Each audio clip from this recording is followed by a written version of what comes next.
Hello everyone, welcome to topic of the day. Today we will discuss about the insurgencies of the Northeast region. Now this topic is about ambush and killing that has once again highlighted the increase in insurgencies in the Northeast region. Now let's discuss some of the reasons of armed insurgency or conflicts in this region. There are unique tribal and ethnic divisions that leads to ethno-communal conflicts, differences between local and migrants. Then there are some dominant tribal groups like the Naga Raising, National Socialist Council of Nagaland (NSCN), ULFA, the United Liberation Front of Assam. These are the separatist groups. Also, there are certain historical reasons for the conflict. Now, there are certain historical connections because the tribes are generally ethnically, linguistically, and culturally very distinct. There are certain physiographic constraints, that is, the mountain terrains make it difficult for the security forces to track borders. Also, there are certain governance issues, that is, lack of political administrative arrangement, corruption, and the nexus between political and insurgent groups, the lack of law and order, also the porous borders and arms availability results in the arms and drugs trafficking from the Golden Triangle region. The Golden Triangle region includes Myanmar, Thailand, Laos, Vietnam. Now, the drugs produced in the Golden Triangle region enter India through Mizoram, Manipur, and Nagaland. The illegal immigration is also one of the major cause of rise in insurgency. Then there is a lack of development, like poverty is prevalent in the area, unemployment, lack of connectivity, feeling of neglect, etc. And there is limited foreign direct investment inflow. Let's see what are the challenges in tackling insurgencies. Lack of coordination among agencies, dual role of Assam Rifles, poor connectivity, and lack of development. Now let's discuss the importance of Northeast region. The Northeast region shares an international border with the neighboring countries. Therefore, it is highly important for our national security. And the Siliguri corridor, or the Chicken's Neck, connects the Northeast region with the mainland India.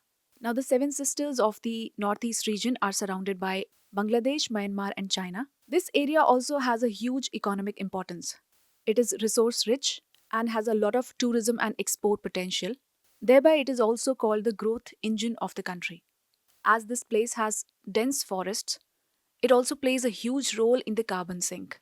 Now, the carbon sink is anything that absorbs more carbon from the atmosphere than it releases. For example, plants, oceans, soil, etc. This region is also important for our Act East policies. Like, the area has huge potential to act as Indian gateway to the Southeast Asia. Now let's discuss government response to tackle the insurgencies. At the development level, the Northeast Road Sector Development Scheme, the National Bamboo Mission, Mahabahu Brahmaputra Inland Waterway Project, and the Dubri Pulbari Bridge are some of the projects to develop infrastructure in these areas. At the cultural level, the Northeastern Cultural and Information Center is being developed. There are frequent tribal festivals that are held in these regions. On the security level, there is declaration of protected or restricted areas. That is, no foreigner can visit without prior permission.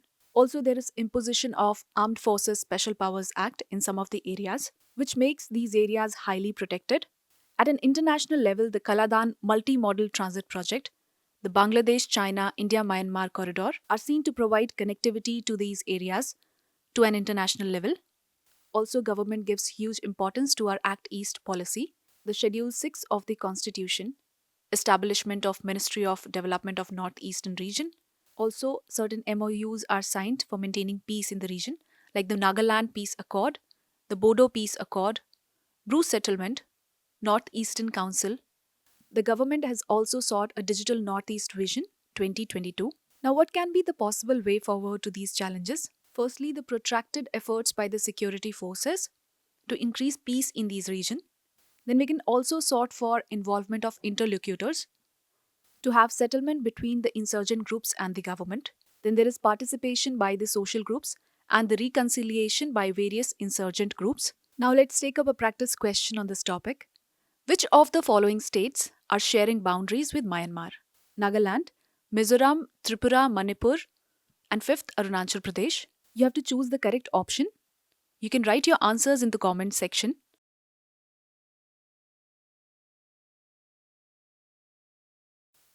So the correct answer is C. That is, Nagaland, Mizoram, Manipur, and only Arunachal Pradesh shares the boundary with Myanmar. So, this was all for today's topic. For more such videos, do stay tuned to the Next IS YouTube channel.